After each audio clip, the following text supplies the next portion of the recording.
आइए प्रार्थना करें। उद्धारकर्ता प्रभु यीशु मसीह, हम आपकी आवाज़ को सुनने के लिए, हम आपके वचन से कुछ सीखने के लिए आए हैं पिता। हम चाहते हैं पवित्र आत्मा हमारी सहायता करना। हम चाहते हैं कि प्रभु इन अंतिम दिनों में हम आपके वचन का प्रकाशन जो आप अपनी पवित्र आत्मा के द्वारा देते हैं, उन बातों को समझ कर, सीख कर तेरी सेवा के लिए, कलीसिया के लिए और प्रभु यीशु मसीह प्रार्थना के लिए जागृत हो जाए। हमारी सहायता, हमारी मदद कर।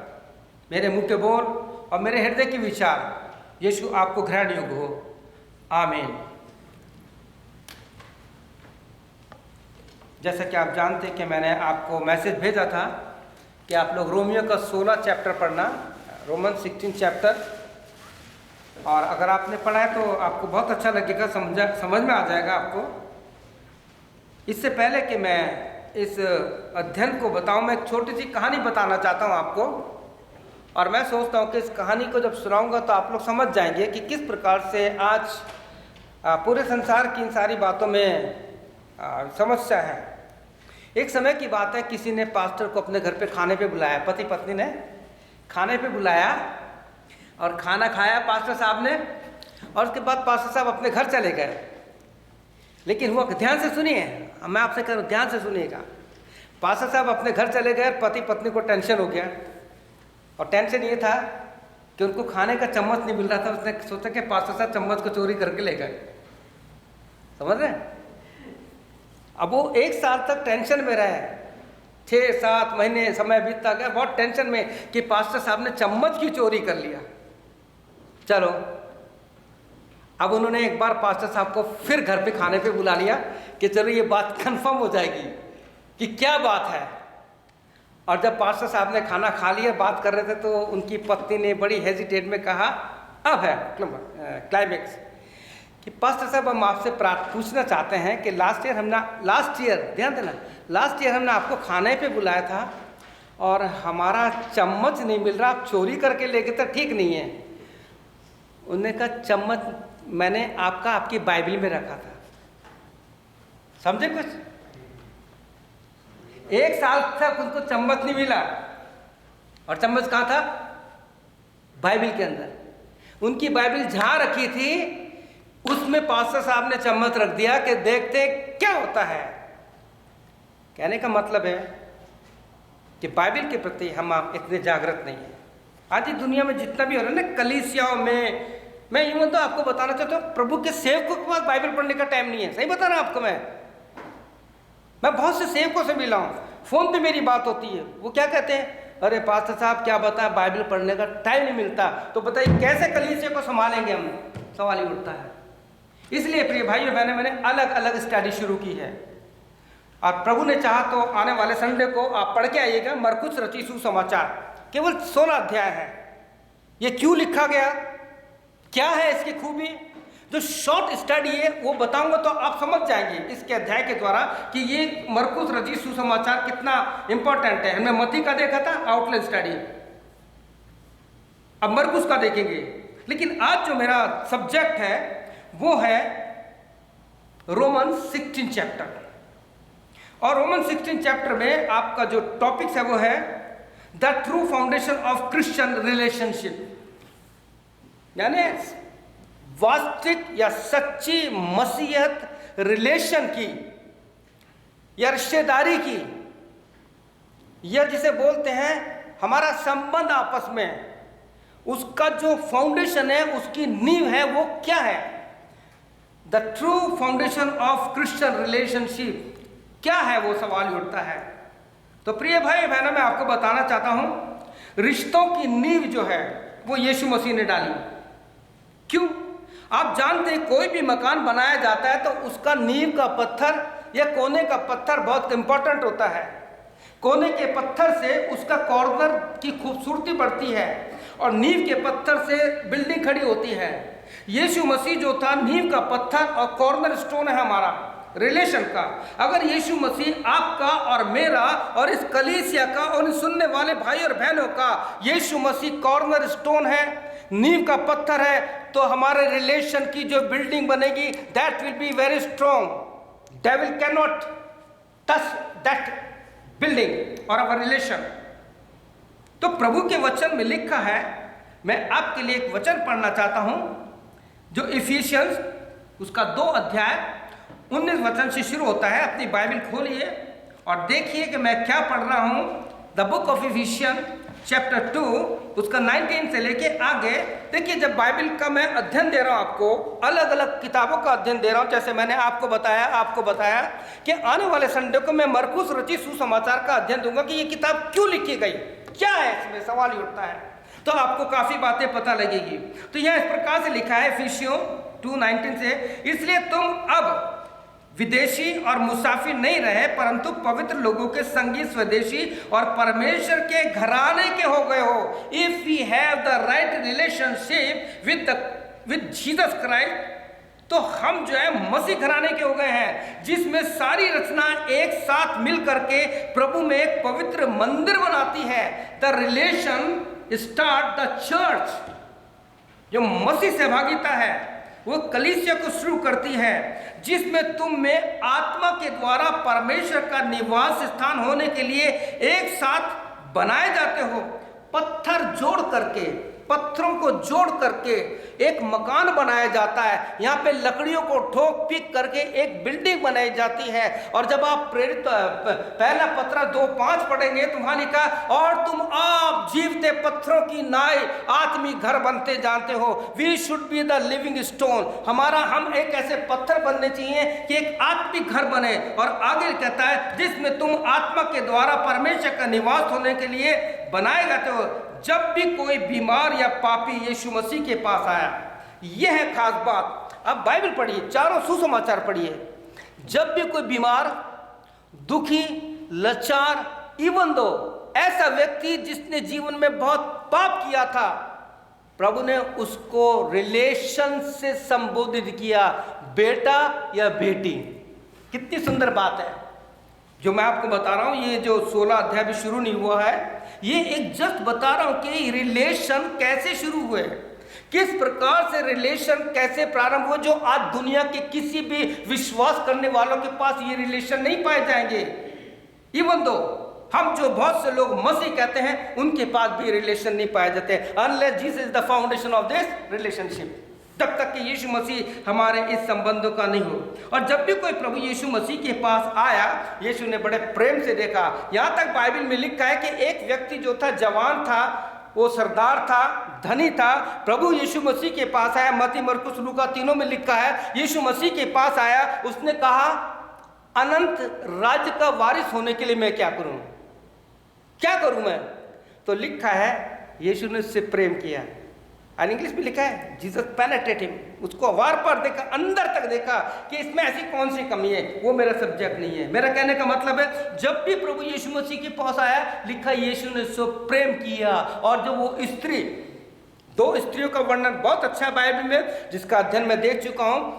यूहन्ना 4 अध्याय में वो जो 5 पति कर चुकी थी, 6ठा उसके साथ था, यीशु ने उसको बिल्कुल नीचे नहीं गिराया, उससे एक बहन का संबंध स्थापित करके इतनी अच्छी बात बताई कि उसने प्रभु को जीवन दिया।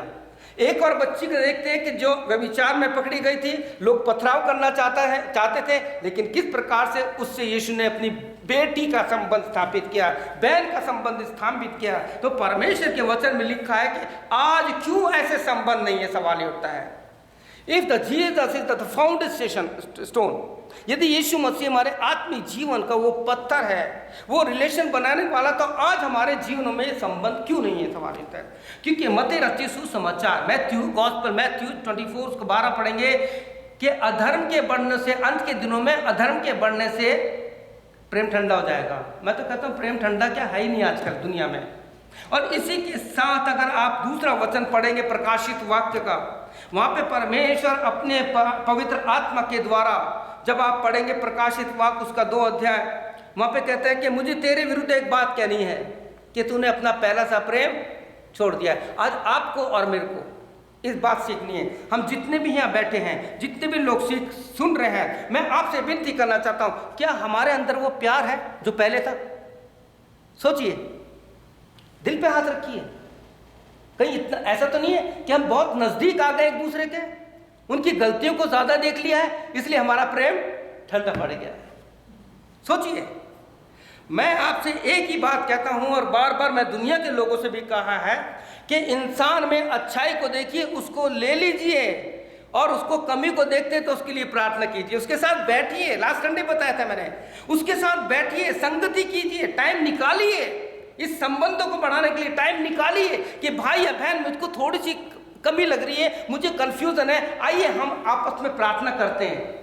हम नहीं चाहते कि ये कड़वी जहर जो है बढ़ती जाए, क्योंकि प्रभु यीशु मसीह ने बहुत अच्छा उदाहरण दिया है कि किसी ने अपनी खेत में अच्छे बीज बोए, इस कलीसिया में अच्छे बीज बोए जाते हैं। बीज तो परमेश्वर का वचन है, बोने वाला परमेश्वर का वचन बोता है, बीज तो परमेश्वर का वचन है। लेकिन लिखा है कि उसने अच्छे बीज बोए, लिखा है कि रात को आकर कोई कड़वे बीज बोल गया, शैतान। प्रिय भाइयों बहनों, ऐसा अगर बात है जो हमारे रिलेशन में कमी लाता है, हमें संगति करनी है। इब्रानियों 10:25 बहुत इसका अच्छा उदाहरण है। लिखा है कि जब तुम इन सारी बातों को होते देखो जो संसार में हो रही हैं, तुम्हारे बीच में होती है, तो और एक दूसरे के साथ इकट्ठा मत होना छोड़ो। जैसे प्रेरितों के समय में लोग इकट्ठे होते थे, प्रार्थना करते थे, एक दूसरे के साथ संगति रखते थे। कितनी सुंदर बात है कि प्रभु यीशु मसीह हमारा एक फाउंडेशन स्टोन है। परमेश्वर के वचन में जब हम आगे इन चीज़ों को देखते हैं, रोमन 16 चैप्टर को सीखने से पहले, क्योंकि इसमें बहुत से नाम हैं, बहुत सी बातें हैं, लेकिन इन सारी चीज़ों को मैं इसलिए बता रहा हूं कि इनके द्वारा हम परमेश्वर की उस संगति में बहुत बढ़ना चाहिए। हमें परमेश्वर के वचन में लूका रचित सुसमाचार, gospel saint according to Luke, उसका 22-17 में लिखा है, जब यीशु मसीह ने अपने चेलों के साथ आखिरी भोजन करा, आपको पहले भी बताया मैंने कि जब यीशु मसीह ने रोटी ली थी, वो प्यार था उसका, ये प्यार था। आप पढ़िए लूका रचित सुसमाचार 22 अध्याय पढ़िए।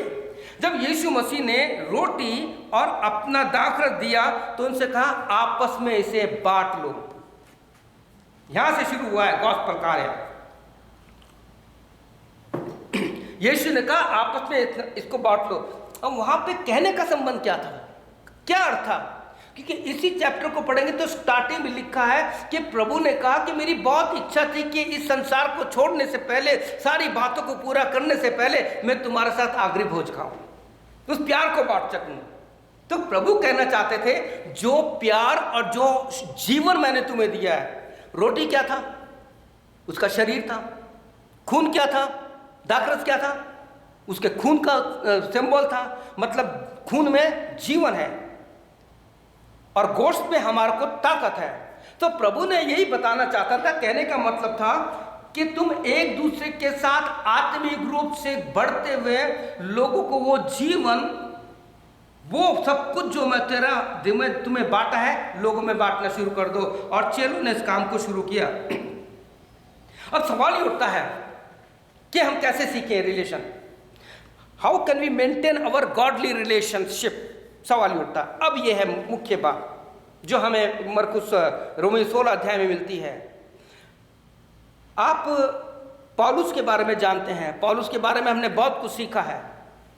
पौलुस एक मारने वाला, व्यवस्था को कठोरता से मानने वाला व्यक्ति था, लेकिन दमिश्क के रास्ते पे जब उसकी यीशु से मुलाकात हो गई, वो दमिश्क को गया, लेकिन उसका उद्देश्य बदलने के साथ साथ उसका पूरा जीवन इतना बदल गया कि अब वो लोगों को भाई बहन और प्रेम और मित्रता के संबंध को संबोधित करता है। तुम्हारा भाई, परमेश्वर का प्रेरित आत्मा से चुना हुआ व्यक्ति, इस प्रकार से लोगों को संबोधित करता है। तो सवाल ये उठता है कि पौलुस के जीवन में तो रिलेशन आ गया, हम कैसे रिलेशन सीखे, सवाल ये उठता है। तो इसके लिए केवल छोटी सी बात है, प्रभु यीशु ने सिखाया। आप यशाया उसका 1 अध्याय पढ़ेंगे तो 18 अध्याय को बताया था कि परमेश्वर कहता है कि हम आपसे वाद विवाद करना चाहता है, आपसे बातचीत करना चाहता है, आपसे संगति करना चाहता है। तो नए नियम में यीशु ने 6 अध्याय मत्ती में कहा कि मैं चाहता हूं कि तुम अपने कमरे में जाओ, द्वार बंद करो, एक बार मेरे से संगति करना सीखो। मैं आपको बताना चाहता हूं कि रोज मैं एक किताब को खत्म करता हूं। मैं, ये मेरा कोई बड़प्पन नहीं है, क्योंकि मुझे पता लग गया कि इन अंतिम दिनों में बाय द वे मेरे साथ कुछ ऐसी घटना होगी जब मेरे पास बाइबल नहीं होगी, तो यही है मेरे काम आएगी, यही है जो लोगों को बताने के काम आएगी। छोटी पुस्तकें खत्म कर देता है, लेकिन जैसे बड़ी पुस्तकें हैं नए नियम की ज़्यादा, जैसे मत्ती, मरकुस, लूका, पौलुस की पत्री है, तो उनको आधा मैं पूरा कर देता हूँ। मैं दूसरी बात जब बैठता हूँ तो पूरा करता हूँ। ये इसलिए कि मैं आपको और ज़्यादा गहरी बातें बता सकूं, क्योंकि जितना हम प्रभु यीशु मसीह के वचन को पढ़ेंगे और पवित्र आत्मा से मांगेंगे, प्रभु उतना ही हमें देगा। तो प्रिय भाइयों बहनों, हमें प्रभु के जब संगति में आते हैं तो हमें पता लगता है कि रिलेशन क्या है। और इसके लिए आपको मैं जो कुछ बताता हूँ आपको जरूर पढ़िए। आप उत्पत्ति का 14 अध्याय जरूर पढ़ना, the book of genesis 14 chapter जरूर पढ़ना। आपको यहाँ पे पता लगेगा किस प्रकार से अब्राहम जो था, जब सब लोग गुलामी में चले गए, उसका भतीजा भी चले गया, किस प्रकार से उनको उस रिलेशन को भूला नहीं, उनको वो वापिस लेके आया और सारा कुछ जो लूट पे चला गया था वो भी लेके आया। वो चैप्टर पढ़िए, वो चैप्टर मेरा नहीं है बताने का, लेकिन वहाँ पे आपको रिलेशन मिलेगा। तो आइए अब हम देखते हैं कि परमेश्वर के वचन में रोमियो 16 अध्याय में क्या है। ऐसी बात सवाल उठता है, क्योंकि ज़्यादातर मैंने जो अपने व्यक्तिगत अनुभव से लोगों को पूछा है, इंडिया में भी और यहाँ पे भी लोग 16 चैप्टर नहीं पढ़ते। इसलिए मैंने आप लोग को टेक्स्ट मैसेज भेजा था कि आप लोग पढ़िए, और मैंने बहुत से लोगों को भेजा है। मैंने कहा जब ये अध्ययन दिया जाएगा यूट्यूब पे तो आपको समझ में आएगा। अभी भी किसी ने नहीं पढ़ा तो आप पढ़िए। क्यों लोग क्यों नहीं पढ़ते? क्योंकि इसमें सबसे पहले तो क्या है, नाम ही नाम है ना भाई। दूसरी ग्रीटिंग्स है, इसमें क्या है, हम भी करते सलाम आंटी, सलाम अंकल, आपको नमस्ते, क्या बड़ी बात है। लेकिन प्रिय भाइयों, there is a church history. यहाँ पे कलीसिया का इतिहास है कि कैसे कलीसिया में मसीह प्रेम शुरू हुआ, कैसे शुरू हुआ, कैसे कलीसिया में प्रभु यीशु मसीह ने अपने प्यार को किया। क्योंकि कलीसिया जो है यीशु की दुल्हन है। कलीसिया सिंबल ऑफ में चर्च क्या है, ये the bride of Jesus Christ. यीशु मसीह जो दूल्हा है और कलीसिया का सर है। लेकिन आजकल गलती क्या हो रही है, लोगों ने अपने नाम पे कलीसिया स्थापित कर दिए, नाम लेकर बोलते हैं उसकी कलीसिया, उसकी कलीसिया, उसका चर्च, उसका चर्च। मैंने कई लोगों को बोला प्लीज सॉरी आप मत बोलना, क्योंकि मैं किसी की पत्नी को अपनी पत्नी नहीं कह सकता। मैं डायरेक्टली बता रहा हूँ, प्रभु यीशु मसीह की दुल्हन को अपनी दुल्हन नहीं कह सकते। हम कह सकते हैं कि मैं वहां सेवक को पौलुस की पत्री पढ़ेंगे तो कहता है मसीह यीशु का सेवक। उसने कभी नहीं कहा मेरी कलीसिया है, इतनी कलीसिया की स्थापना कर दी। यूहन्ना रचित सुसमाचार का प्रकाशित वाक्य पढ़िए, प्रकाशित वाक्य शुरू करता है, वो उसने कभी नहीं कहा कि मैं ये कलीसिया मेरी है। उसने 7 कलीसिया को लेटर भेजे, उसने कहा प्रभु यीशु मसीह की कलीसिया का नाम। प्रिय भाई बहनों, हम इस 16 अध्याय में जो चीज देखते हैं, man and women in the church ministry and godly relationship. इस रोमन की 16 अध्याय में आपको स्त्री और पुरुष प्रभु की सेवा में, उसके साथ साथ मसीही रिश्ते में आप पाएंगे। तो पढ़िए मेरे साथ, खोल लीजिए अब आपको मरकुस ये 16 अध्याय खोल लीजिए, अपना 16 चैप्टर खोल लीजिए रोमन्स का। तो यहाँ मैं पढ़ना चाहता हूँ, और सबसे पहले पढ़ने से पहले बताना चाहता हूँ एक कड़वा अनुभव। दुनिया में एक बहुत बड़ा कड़वा अनुभव बताना चाहता हूँ, और वो ये जो मैंने टाइप करके लिखा है कि रिश्ते या रिलेशन बनाना बहुत आसान है। रिश्ते या रिलेशन, किसी को भाई कहना, किसी को बेटा कहना, किसी को बेटी कहना, ये मेरी बेटी के समान है, मेरे भाई के समान है, बहुत आसान है, लेकिन निभाना बहुत मुश्किल है।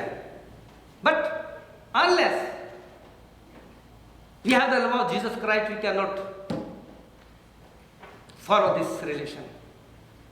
आई थैंक गॉड, परमेश्वर ने वो मन, वो आत्मा दी है कि जब किसी से मैं एकदम रिश्ते बना लेता हूं ना, चाहे वो कितना ही तोड़े, मैं उसको नहीं छोड़ता, मैं उसको नहीं छोड़ता। क्यों? परमेश्वर का वचन कहता है, परमेश्वर के वचन में साफ लिखा है, पहला कुरिन्थियों का 2 अध्याय उसके 16 वर्ष पढ़ेंगे तो पौलुस में जब आत्मा आ गई तो कहता I have the mind of Jesus Christ. और वही माइंड के लिए प्रभु यीशु मसीह आपको और मुझको पौलुस के द्वारा कहता है। पौलुस कहता है जब मेरा दिमाग चेंज हो गया, मेरा सब कुछ चेंज हो गया, तो तुम्हारा क्यों नहीं हो सकता? सवाल उठता है। और इसलिए आपसे और मुझसे वो फिलिपियों 2:5 में कहता है कि जैसा मसीह यीशु का स्वभाव था वैसा तुम्हारा भी हो, ताकि तुम्हारी सहभागिता मसीह में यीशु जैसी हो जाए। पौलुस कहता है मेरा भी ऐसा संबंध हो गया। परमेश्वर का धन्यवाद हो। हमें छोटी छोटी बात में, छोटी छोटी लोमड़ियाँ, लास्ट संडे बताया था मैंने, छोटी छोटी लोमड़ियाँ जब हमारे जीवन में घुस जाती हैं तो हमें छोटी छोटी अच्छी बात भी बुरी लगती है और हम बुरा मान जाते हैं। समझ रहे आप? बी अलर्ट, सावधान हो जाइए। यहाँ पे लिखा है 16 अध्याय के पहले वचन को मैं पढ़ना चाहता हूँ। कितना सुंदर पौलुस कहता है, फीबा की हमारी बहन, फीबा की हमारी बहन, यानी एक बहन का रिश्ता। क्या आज आपका और मेरा, हमारा भाई बहन का रिश्ता है? आपको कईयों को मैं बेटा और बेटी भी कहता हूं, क्योंकि उम्र में देखा जाए तो मैं आपसे बड़ा हूं, सेवा में नहीं देखा जाऊं तो प्रभु ने मेरे को काफी आगे रखा है, अध्ययन के रोज में देखा जाऊं, बाइबल के अध्ययन में, तो जो कुछ थोड़ा बहुत है, घमंड तो नहीं करता, लेकिन घमंड यीशु में करता हूं कि जो कुछ है उसको आपको देने की कोशिश करता हूं और वो रिलेशन को मेंटेन करता हूं। प्रिय भाइयों बहनों, यहाँ पे पौलुस कहना चाहता है एक बहन के रिश्ते को बना करके, जहाँ पे इस प्रकार से लिखा है, फीबे की हमारी बहन, मैं तुमसे फीबे की जो हमारी बहन है और किक्रिया की कलीसिया की सेविका है विनती करता हूं कि तुम जैसा कि पवित्र लोगों को चाहिए, तुम जैसा कि पवित्र लोगों को चाहिए, एक एक शब्द पर विचार कीजिए, उसे प्रभु में ग्रहण करें। अगर इस कलीसिया में आने वाले दिनों में, हाँ और आमीन के साथ बोलता हूं, जब भी कोई नया व्यक्ति आएगा, भाई या बहन, उसे एक बहन या भाई की तरह पूरी पवित्रता के साथ हालेलुया ग्रहण कर लेना। आप तो आपस में मिलते हो, आप जानते हो, उसको ऐसा महसूस हो कि अरे इतना प्यार करने वाला मुझे कहीं नहीं मिला।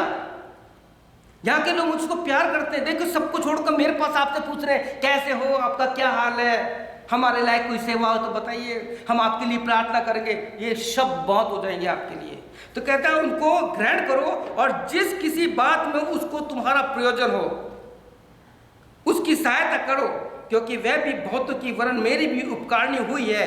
किसी बात में उसको तुम्हारा प्रयोजन हो तो उसकी सहायता की है, क्योंकि उसने सेवा में मेरी बहुत सहायता की है। यहाँ पे एक बहन का रिश्ता देखते हैं। बेशक से आप छोटे हो बड़े हो, सबसे पहले हमारा बहन और भाई का रिश्ता है, पवित्र रिलेशन। यहाँ पे बताया पवित्र रिलेशन के साथ हमारा भाई और बहन का रिश्ता है। और ये रिलेशन कहता है, पौलुस ने सिखाया, सो हम सब मसीह में, ना कोई यहूदी है, ना स्कूती है, ना फारसी है, कोई नहीं है, हम सभी मसीह में भाई और बहन है। देखिए पौलुस का जीवन देखिए क्या था और क्या हो गया। वही पौलुस आपको और मुझको सिखाना चाहता है कि हमारा रिलेशन जो है मसीह में एक भाई और बहन का होना चाहिए। और प्रभु ने कहा सो जो मसीह में है वो सब हम आपस में भाई और बहन है। नंबर 1। उसके बाद तीसरा वचन पढ़ेंगे हम लोग इसी रोमन 16 का। इसका जो टॉपिक है एक दोस्त या दोस्ती का रिलेशन। हम आपस में दोस्त भी हैं। प्रभु यीशु मसीह ने क्या कहा, यू आर माई फ्रेंड, तुम मेरे मित्र हो। जब प्रभु यीशु मसीह आपको और मुझे अपना मित्र बनाता है तो क्या हम अपने आप को एक दूसरे से मित्रता के संबंध में नहीं जोड़ सकते? आपको एक गहरी बात बताना चाहता हूं। मित्र पे एक सच्चाई ये है कि आप जो अपनी बात अपनी पत्नी या पति या भाई या बहन से कहने में शर्माते हो, तो आपका एक ऐसा हमदर्द मित्र होता है जिसको आप सारी बातें बता देते हो। What a friend we have in Jesus। अकेले में जाके जब अपना सारा मन खोल के पटकते हो तो आपका हल्का मन हो जाता है। वंडरफुल। तो प्रभु यीशु मसीह का सेवक तीसरे वचन में क्या कहता है, यहाँ पे इस प्रकार से क्लोज रिलेशनशिप। आपको अगर अक्विला प्रिस्किल्ला का अध्ययन करने का मौका मिले तो जरूर कीजिए, प्रेरित तो काम में मिलेगा।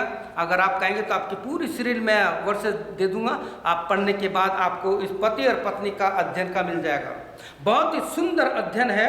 यहाँ पे लिखा है, मैं आपके लिए प्रेरित काम acts of the apostles chapter 18:1-2 आगे पढ़ना चाहता हूँ। यहाँ पे लिखा है, इसके बाद पौलुस एथेन को छोड़कर कुरिन्थुस में आया और वहाँ अक्विला नाम का एक यहूदी मिला जिसका नाम पुन्तुस का था, जिसका जन्म पुन्तुस का था और अपनी पत्नी प्रिस्किल्ला समेत इतालिया से नया आया था, क्योंकि क्लौदियस ने सब यहूदियों को रोम से निकालने की आज्ञा दी थी, सो वह उनके यहाँ गया। पौलुस जो है अक्विला और प्रिस्किल्ला के साथ उसका बहुत पारिवारिक संबंध था। जब क्लौदियस के समय में रोम में सताव हुआ तो उन्होंने सब मसीहों को वहां से निकाल दिया, सबको निकाल दिया। और पौलुस जब वहां से निकला और किस प्रकार से ये आए थे, तो ये उनके घर पे गया, उनके साथ रहा।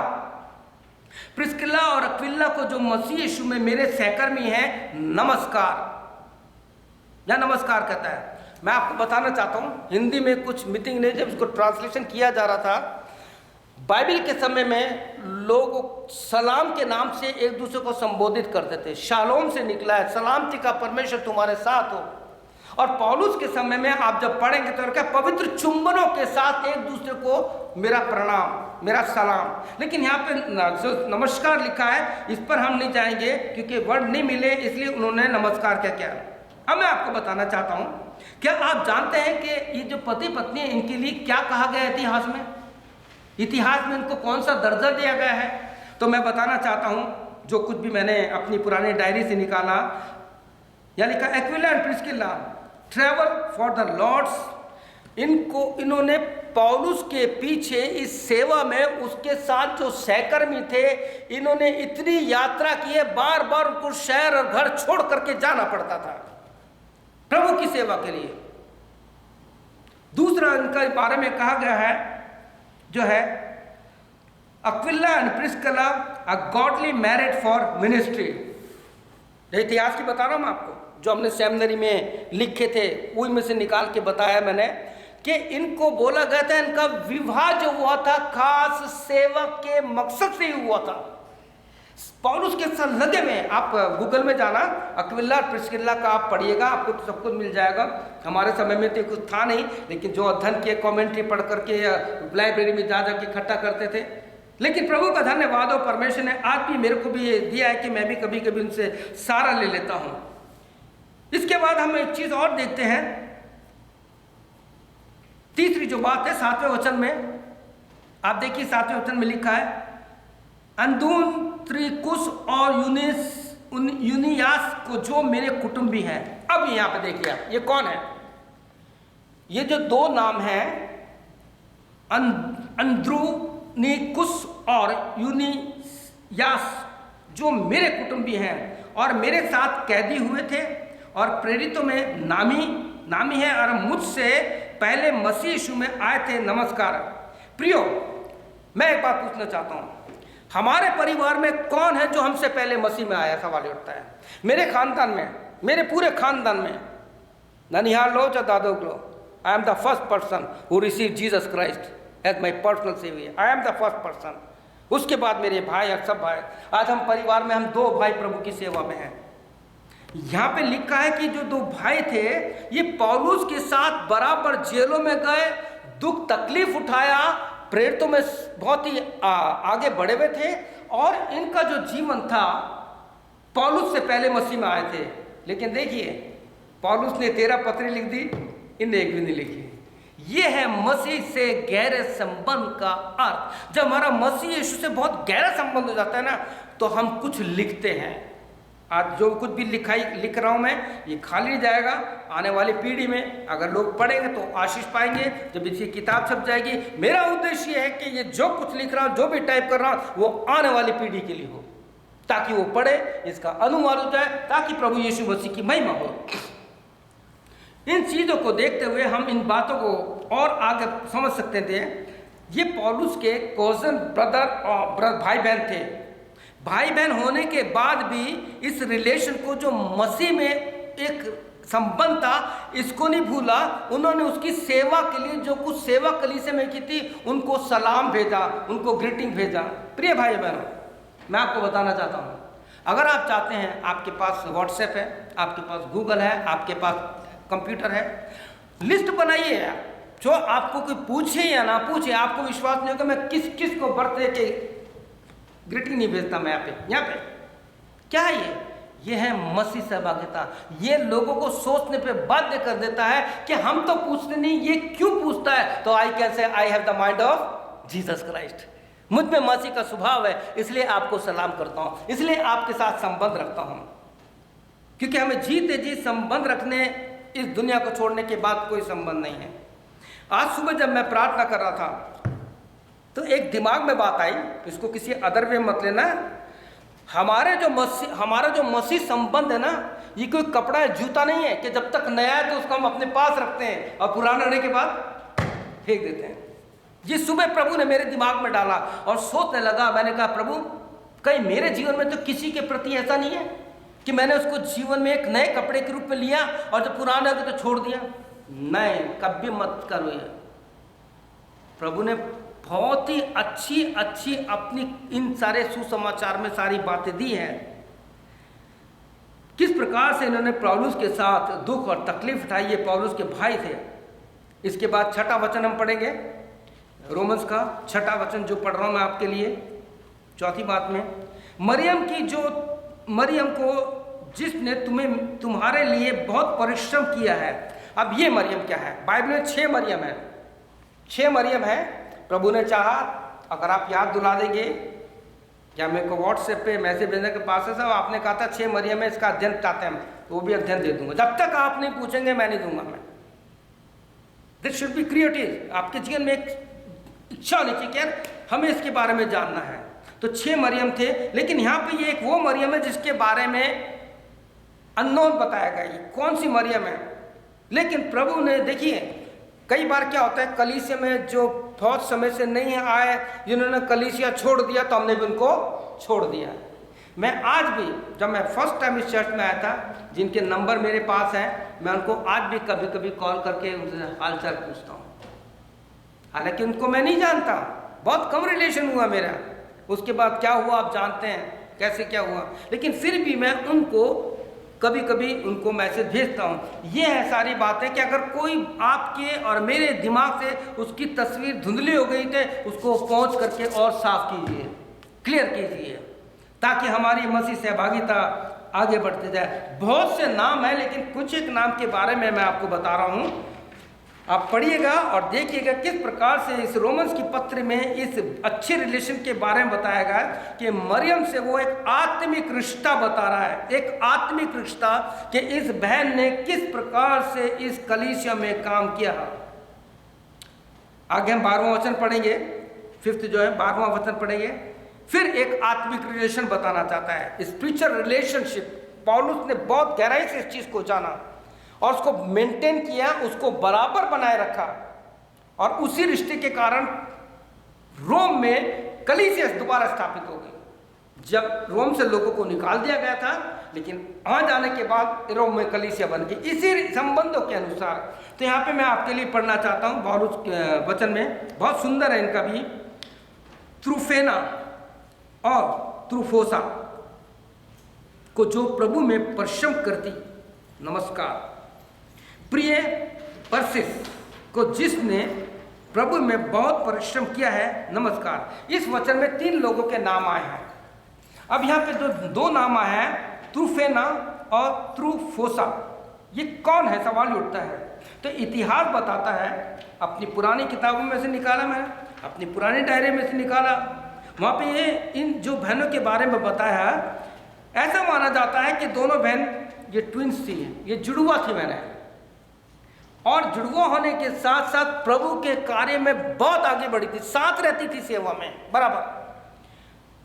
और ये जो थी पर्शियन थी, ये पर्शियन बहन थी। पर्शियन विश्वास से ये प्रभु के पास आकर के कलीसिया की एक बहुत एक्टिव बहनें बन गई थी। तो इन दोनों को एक आत्मिक बहन के रिश्ते में पौलुस उनको ग्रीटिंग्स भेज रहा है और कहना चाहता है त्रुफेना और त्रुफोसा को जो प्रभु में परिश्रम करती हैं, जो प्रभु में सेवा करती हैं। ऐसा माना जा रहा था कि जब पौलुस ने इनको ये लिखा तो उस समय वो सेवा में कंटिन्यू कर रहे थे, उनको एनकरेज किया। और भी बहुत सी बातें इनके बारे में, लेकिन इतना जानिए कि जब कोई सेवा में है तो आप उसको एनकरेज कीजिए, एनकरेज कीजिए इसको, इसके द्वारा प्रभु की महिमा होगी। 13 वर्ष मैं आपको बताना चाहता हूं। इस को टाइप करने के बाद मैं बार बार पढ़ रहा था।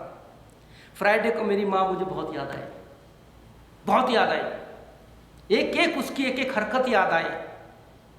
किस प्रकार से जब मेरे को डिहाइड्रेशन हो गया था और मेरे को सेमिनरी से घर पे लाया गया, ड्रिप चढ़ा था, उसके बाद जब मैं सो रहा था मेरी मम्मी पास आके सो गई, मेरे पारों में हल्के हल्के हाथ टच थेरेपी दे रही थी। रियली सही बता रहा हूँ, मेरी माँ इतनी याद आई। और वही रिश्ता पौलुस ने यहाँ बताया है। धन्य ऐसा प्रभु का दास पौलुस जो इस 13 वचन में कहता है, रुफुस को जो प्रभु में चुना हुआ है और उसकी माता जो मेरी भी है। हालेलुया। एक माँ का संबंध है। मैं आपको बताना चाहता हूँ 1984 में जब मैंने पहली बार अपनी सेवा गुजरात में शुरू की थी, और उस समय एक परिवार, शरद वर्मा, धन्यवाद देता हूँ उस भाई के लिए, प्रभु के पास है। उनकी पत्नी तो आज 74 ईयर्स की हो गई है, अभी मिल के आया था। उनको मैंने माँ का दर्जा दिया है।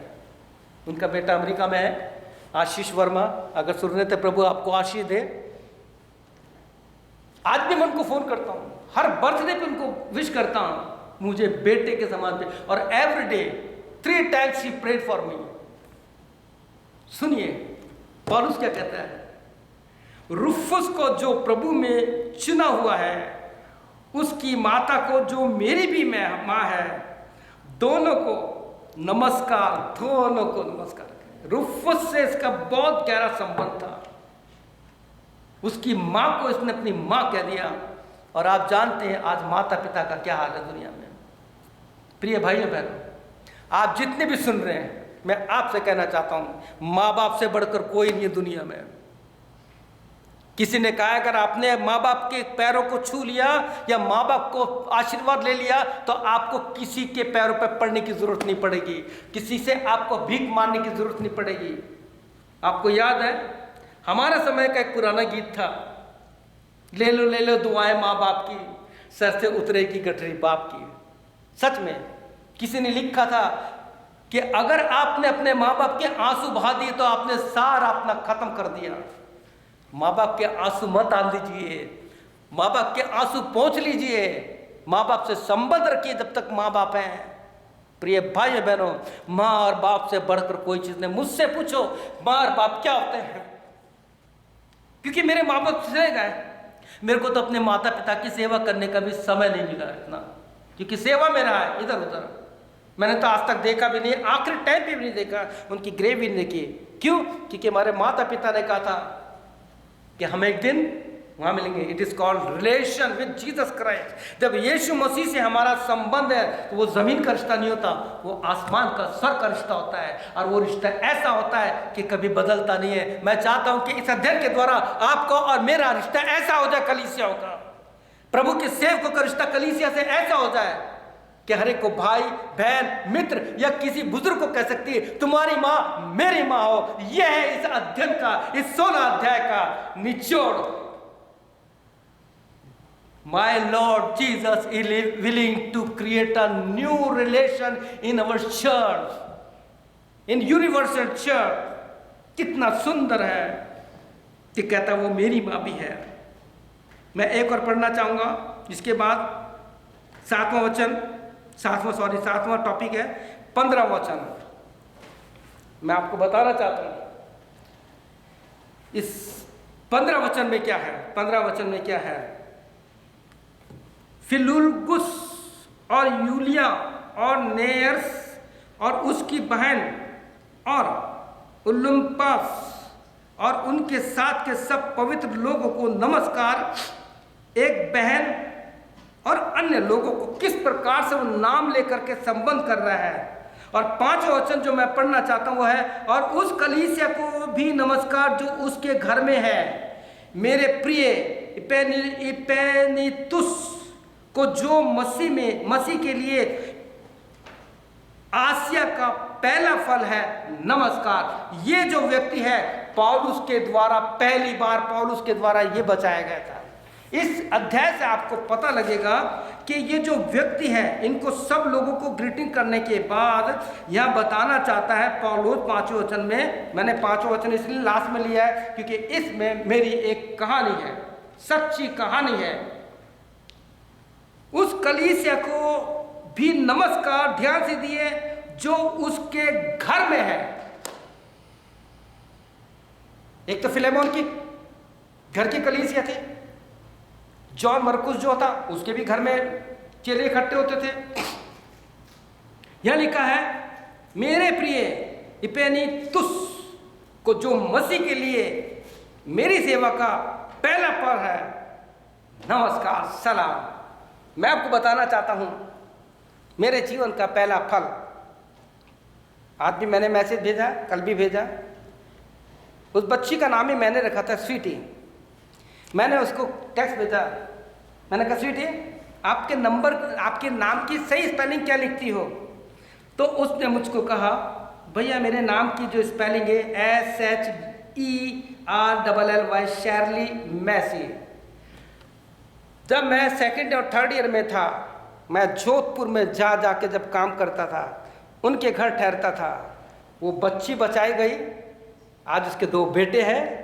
वो मेरा पहला फल आज भी मसीह में बहुत मजबूत है। जब मैं इंडिया में था, जब मीटिंग हुई थी, वो आई थी, उसने किस प्रकार से गवाही दी कि हम जवान थे, एक ही कमरे में थे, किस प्रकार से भैया के द्वारा मैं बचाई गई। आज वो प्रभु में कितनी मजबूत है। सवाल उठता है, क्या आपके पास कोई ऐसा फल है जिसके लिए कह सकें ये है मेरा बेटा, मेरी बेटी आत्मिक, जो मेरे सेवा के द्वारा बचाया गया? प्रिय भाई बहनों, कम से कम एक आत्मा तो आप बचा लो, ताकि लोगों से कह सकते हो मेरी सेवा के द्वारा ये मेरा पहला फल है। कितना सुंदर है कि अगर हम इस अध्याय के द्वारा, इस अध्ययन के द्वारा इन सारे रिलेशन को समझाएंगे तो कलीसिया में कभी टूट फूट नहीं होगी, कलीसिया में कभी झगड़े नहीं होंगे। आज कलीसिया टूट क्यों रही है? क्योंकि उन्होंने इस मसीह सहभागिता को, मसीह रिलेशन को नहीं समझा। कलीसिया टूट रही है, यहाँ नहीं तो वहाँ, वहाँ नहीं तो वहाँ, भटकते रहेंगे। प्रिय भाई बहनों, मैं आपको बताना चाहता हूँ, और भी हम बहुत कुछ देख सकते हैं इसमें, लेकिन अंत की बात जो है 17 वचन में लिखा है, जो बाइबल कहते हैं, अब मैं भाइयों में तुमसे विनती करता हूँ कि जो लोग उस शिक्षा के विपरीत जो तुमने पाई है फूट डालते हैं, ठोकर खाने के कारण होते हैं, उन्हें टाल लिया करो और उनसे दूर रहो, क्योंकि ऐसे लोग अपने प्रभु यीशु मसीह के नहीं परंतु अपने पेट की सेवा करते हैं और चिकनी चुपड़ी बातों से सीधे लोगों के मन को बहका देते हैं। ये वचन में लिखा है। पौलुस रिलेशन तो बनाए रहा है, लेकिन वो सावधान कर रहा है, ऐसे लोगों से सावधान रहो। अंत के दिनों में बहुत से ऐसे सेवक आएंगे, ऐसे लोग आएंगे जो फूट डालेंगे, वो पेट की सेवा के लिए कुछ भी करेंगे। जिसको देखो वो कहेंगे हमने चर्च शुरू किया है, जिसको देखो हमने चर्च शुरू किया है। अरे चर्च प्रभु शुरू कर, पौलुस पतरस से कहता, तू यार Petros, I will build my church upon you, तू पत्थर है, मैं तुझ पर अपनी कलीसिया बताऊंगा। जब तक प्रभु यीशु मसीह हमें नहीं चुने, हम कभी भी सक्सेस नहीं हो सकते। आई थैंक गॉड 37 ईयर्स हो गए प्रभु के साथ मुझे। अगर प्रभु मेरे साथ नहीं होता तो न जाने मैं कहाँ होता। प्रिय भाई बहनों, और भी बहुत से नाम हैं, लेकिन मेरे को घड़ी अनुमति नहीं दे रही। लेकिन आपसे ये विनती करूँगा, इस अध्याय को पढ़िए और पढ़िए और try to maintain Christian relationship and Christian, जिसे बोलते हैं रिश्तेदारी, भाई बहन। लेकिन सबसे अच्छा रिश्ता, रूफस तेरी माँ मेरी भी माँ है। प्रिय बहन, भाई प्रिस्किल्ला और अक्विला मेरी सेवा में थे। आइए प्रार्थना करें और हम यही प्रार्थना करें कि प्रभु तू मेरे को ऐसी शक्ति सामर्थ दे कि इस कलीसिया में हम रिलेशन को, संबंध को बनाए रखें। पिता, हम नहीं चाहते कि हमारा रिलेशन कपड़े और जूते के समान हो, जब तक नया अपने पास है बाद में फेंक देते हैं। अगर हमारे रिलेशन में धुंधलापन आ गया तो उसको चमकाइए।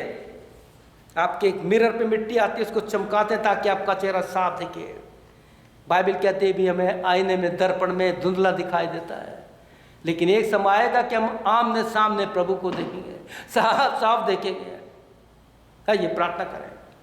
प्रभु यीशु, कोशिश की है समझाने की कि मसीही रिलेशन क्या, what is the relation in Christ, यीशु मसीह में रिश्तेदारी है, संबंध क्या है पिता।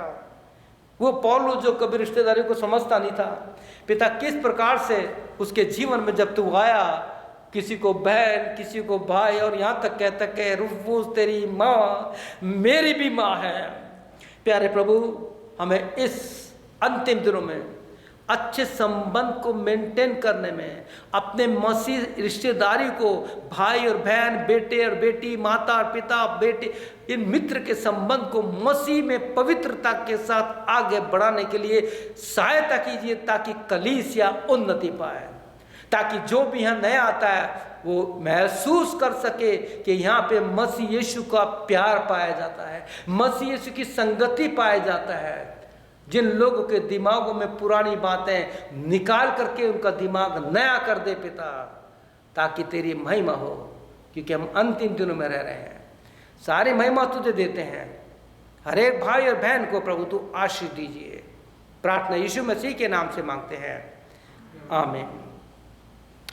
मुझे पूरा विश्वास है कि प्रिय भाइयों बहनों, हालांकि बहुत नाम है, लेकिन और पढ़िए, अध्ययन कीजिए और इस मसीह रिश्तेदारी को, भाई और बहन, माता पिता, मित्र के रिलेशन को और मजबूत कीजिए, क्योंकि यीशु मसीह हमारे संबंधों का, रिलेशन का स्टोन है, स्टोन है।